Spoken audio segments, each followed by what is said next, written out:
Hello students, मैं doctor DK. Goyal, associate professor political science, KKM. College Jamui.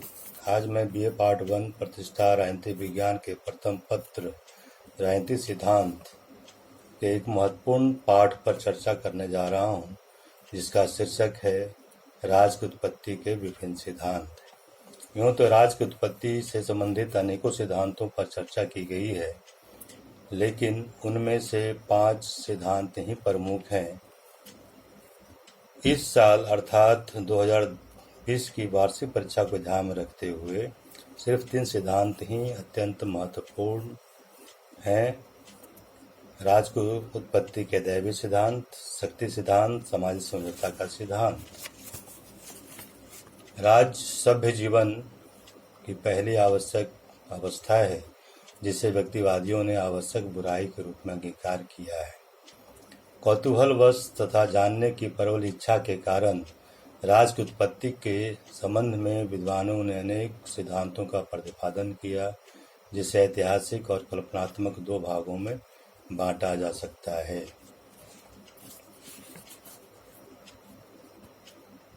इतिहास से राज की उत्पत्ति के संबंध में स्पष्ट पता नहीं लगता, क्योंकि उस समय संचय करने की क्षमता का विकास नहीं हुआ था। यही कारण है कि विद्वानों ने कल्पना का सहारा लेते हुए राज की उत्पत्ति के संबंध में उपरोक्त 3 सिद्धांतों की चर्चा की है, जिसमें सर्वप्रथम है दैवी उत्पत्ति का सिद्धांत। यह सिद्धांत सबसे प्राचीन तथा प्रमुख सिद्धांत है। इसके अनुसार राज की उत्पत्ति ईश्वर द्वारा की गई है। राज का शासन चलाने के लिए ईश्वर ने राजा को नियुक्त किया। राजा को ईश्वर का प्रतिनिधि कहा गया। यही कारण है कि राज अपने कार्यों के लिए ईश्वर के प्रति ही उत्तरदायी माना गया। राज्य में ईश्वर का अंश पाया जाता है, अतः उसकी आज्ञाओं का पालन करना सभी का कर्तव्य है। राज का विरोध करना पाप है। राज की आज्ञाएं ही कानून है। जेम्स प्रथम का कहना है कि राजा कभी दुराचारी नहीं हो सकता। यदि कोई राजा दुराचारी हो, तो इसका अर्थ है कि उसको ईश्वर ने जनता को उसके पापों के लिए दंड देने हेतु भेजा है, अतः उसके प्रति विद्रोह कानून के विरुद्ध माना जाता है। इस प्रकार स्पष्ट हो जाता है कि इस सिद्धांत के अनुसार राज ईश्वरकृत है। राज एक मानवीय संस्था नहीं है। जिस प्रकार ईश्वर ने पशु पक्षी पेड़ पौधे इत्यादि वस्तुओं का निर्माण किया है, उसी तरह से मानव मात्र के कल्याण के लिए राज की स्थापना की है और शासन करने के लिए एक राजा को नियुक्त किया है। राजा अपने कर्मों के लिए जनता के प्रति उत्तरदायी न होकर ईश्वर के प्रति उत्तरदायी होता है। इसी कारण सेंट ऑगस्टिन के अनुसार अच्छा राजा अच्छी प्रजा का पारितोषिक और बुरा राजा बुरी प्रजा का दंड है। जेम्स प्रथम के शब्दों में हम कह सकते हैं कि राजा पृथ्वी पर भगवान की सांस लेती हुई मूर्तियां हैं। विज्ञान और प्रजातांत्रिक व्यवस्था के विकास के साथ साथ इस सिद्धांत का ह्रास होने लगा। इसी कारण विभिन्न विद्वानों ने इसकी आलोचनाएं की हैं, जो इस प्रकार हम उद्धृत कर सकते हैं। यह सिद्धांत तर्क रहित और अवैज्ञानिक है, क्योंकि यह सिद्धांत बताता है कि राज्य की रचना ईश्वर ने की है, परंतु इतिहास बताता है कि मनुष्यों ने राज्य बनाए और मिटाए हैं। इतिहास में इस बात की चर्चा है कि सिकंदर और नेपोलियन अनेक राज्यों के निर्माता और संहारक थे। यह सिद्धांत राज की निरंकुशता पर प्रकाश डालता है। गिलक्रास्ट का कहना है कि अगर हम यह मान भी लिया जाए कि राज की रचना ईश्वर ने की है, तो यह जानना कठिन है कि ईश्वर की इच्छा की अभिव्यक्ति किस प्रकार होती है। इस सिद्धांत के अनुसार राजा सिर्फ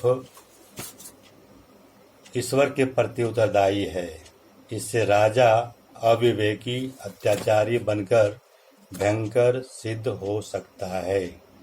इतिहास में उदाहरण भरे पड़े हैं कि राजाओं ने जनता पर अमानुषिक व्यवहार किए हैं, जैसे फ्रांस का लुई 14वां और रूस का जार।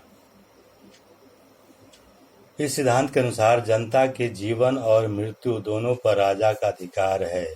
वह जो भी कुछ करता है उचित और नैतिक है। यह तथ्य राजा की निरंकुशता के साथ साथ अत्याचार का भी समर्थन करता है। डार्विन ने विकासवादी सिद्धांत का प्रतिपादन कर यह स्पष्ट कर दिया है कि संसार की कोई वस्तु ईश्वर द्वारा नहीं बनाई गई है। राज्य भी ईश्वरीय न होकर ऐतिहासिक विकास का परिणाम है। इस प्रकार उपरोक्त रचनाओं के बावजूद इसकी महत्ता को अस्वीकार नहीं किया जा सकता। इस सिद्धांत ने राज्य को सुदृढ़ बनाने में महत्वपूर्ण योगदान दिया है। मनुष्य की बर्बरता और धर्म विरुद्धता की अवस्था में इस सिद्धांत ने अराजकता की जगह सुव्यवस्था कायम की। इस सिद्धांत ने राजनीति में नैतिकता के साथ साथ प्रजा वर्ग में आज्ञाकारिता की भावना को भी जन्म दिया। इसी सिद्धांत ने राज्य के नैतिक उद्देश्य की ओर मनुष्य का ध्यान आकृष्ट किया। इस प्रकार दैवीय सिद्धांत समाप्त होता है। अब इसका दूसरा सेकंड पार्ट जो है शक्ति उत्पत्ति का सिद्धांत पर चर्चा की जाती है। शक्ति सिद्धांत के अनुसार राज की उत्पत्ति शक्ति के कारण हुई है।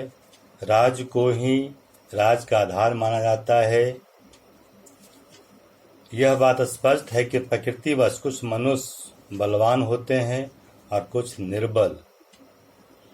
शक्तिशाली व्यक्ति निर्बल व्यक्तियों पर आधिपत्य जमाना चाहता है। राज की उत्पत्ति के संबंध में भी यह बात सत्य प्रतीत होती है। समाज के सबल वर्ग में दुर्बल वर्ग को हराकर अपना आधिपत्य स्थापित किया और उसका नेता राजा बन बैठा। इसीलिए वॉल्टेयर का कहना है कि प्रथम शासक एक भाग्यशाली योद्धा था। किसी ने ठीक ही लिखा है कि युद्ध ने राजा को जन्म दिया। योद्धा जो नेता बन बैठा था, उसके नेतृत्व में एक जाति की लड़ाई दूसरे जाति से होती थी। जिस जाति की विजय होती थी वह विरोधी जाति पर अधिकार कर लेती थी। विजेता जाति का नेता एक निश्चित प्रदेश पर स्थायी अधिकार जमाकर राज्य की स्थापना करता था। संघर्ष के कारण ही शक्तिशाली कबीले ने सभी कबीलों को जीतकर एक जनपद की स्थापना की। जनपदों के पारस्परिक युद्ध के बाद सबसे अधिक शक्तिशाली जनपद ने महाजनपद और फिर महाजनपदों ने साम्राज्य की स्थापना की। जैसे भारत में कौशल, अवंती, मगध आदि जनपदों ने परस्पर युद्ध करते हुए बड़े साम्राज्य की स्थापना का प्रयत्न किया। सिकंदर, नेपोलियन, हिटलर आदि विजेताओं ने साम्राज्य की स्थापना की कोशिश की। आधुनिक काल में ब्रिटेन, फ्रांस, अमेरिका आदि की उत्पत्ति के पीछे शक्ति का ही हाथ रहा है। इसी कारण ब्लेंसली ने ठीक ही कहा है कि बिना शक्ति के न तो कोई राजा उत्पन्न हो सकता है, न स्थायी ही रह सकता है। इस प्रकार शक्ति सिद्धांत की मुख्य बातें इस प्रकार प्रदर्शित की जा सकती हैं। इस प्रकार स्पष्ट हो जाता है कि राज बलवानों द्वारा निर्बलों पर अधिकार तथा प्रभुत्व का परिणाम है। प्रकृति का नियम है कि बलवान की सदा विजय होती है। इसीलिए कहा जाता है जिसकी लाठी उसकी भैंस। इस सिद्धांत के द्वारा यह भी स्पष्ट होता है कि युद्ध ने ही राजा को जन्म दिया, अर्थात शक्ति के बल पर ही राजा और राज की उत्पत्ति हुई। शक्ति सिद्धांत नूतन सिद्धांत नहीं है। प्लेटो ने रिपब्लिक में इस सिद्धांत की चर्चा करते हुए लिखा है कि राज शक्तिशालियों का हित है। प्राचीन हिंदू ग्रंथों में भी वीर भोग्या वसुंधरा कहा गया है। वसुंधरा धरती को कहते हैं, पृथ्वी को कहते हैं। जो वीर पुरुष होंगे वही धरती का उपभोग करेंगे, इसी की चर्चा की गई है। मध्य युग में ईसाई समर्थकों ने भी सिद्धांत का जोरदार समर्थन किया है। आधुनिक विद्वानों में ह्यूम, जेंक्स और मैकियावेली आदि ने भी राज की उत्पत्ति में शक्ति का ही हाथ बताया है। जर्मन विचारक ओपेनहेमर के अनुसार राज वह संगठन है जिसमें सबल समूह निर्बल समूहों पर विजय प्राप्त कर उन्हें अपने अधीन कर लेता है। मार्क्स और लेनिन ने भी इस सिद्धांत का समर्थन किया है। लेनिन के शब्दों में राज समाज के विभिन्न वर्गों के निरंतर संघर्ष की उपज है। बिस्मार्क का भी कहना था, राज का आधार रक्त और लोहा होना चाहिए। उपरोक्त सिद्धांत जो शक्ति सिद्धांत है, इस पर बहुत सारे आलोचनाएं की गई हैं, जो इस प्रकार हम कह सकते हैं। इस सिद्धांत के अनुसार राज के निर्माण का आधार शक्ति है, परंतु आलोचकों अनुसार यह सरासर गलत है, क्योंकि राज की उत्पत्ति में शक्ति के अतिरिक्त रक्त संबंध, धार्मिक एकता, आर्थिक हित आदि तत्वों का भी महत्वपूर्ण योगदान रहा है। इस सिद्धांत को त्रुटिपूर्ण कहा गया है, क्योंकि आज के प्रजातंत्रवादी युग में यह सिद्धांत व्यर्थ है। आलोचकों के अनुसार शक्ति की जगह सामूहिक जीवन में न्याय व्यवस्था और समान इच्छा का महत्व अधिक है। यह सिद्धांत राज के विकास में केवल एक ही साधन की आवश्यकता पर बहुत अधिक जोर दिया है।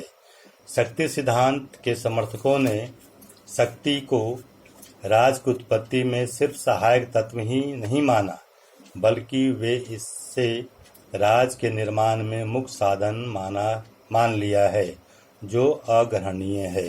टी.एच. ग्रीन के शब्दों में राज का आधार शक्ति नहीं बल्कि इच्छा है। राज एक स्वाभाविक संस्था है। जनता उसकी आज्ञाओं का पालन स्वाभाविक रूप से करती है, क्योंकि उसी में उसका हित है। यदि राज की आज्ञा का पालन शक्ति के भय से किया जाए तो राज अधिक दिनों तक कायम नहीं रह सकता। शक्ति एक क्षणिक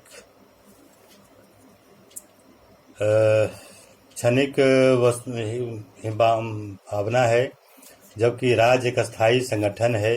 इतिहास में ऐसे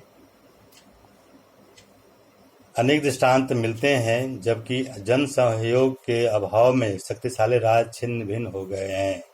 न्यायपूर्ण और वैधिक शासन ही स्थायी हो सकती है।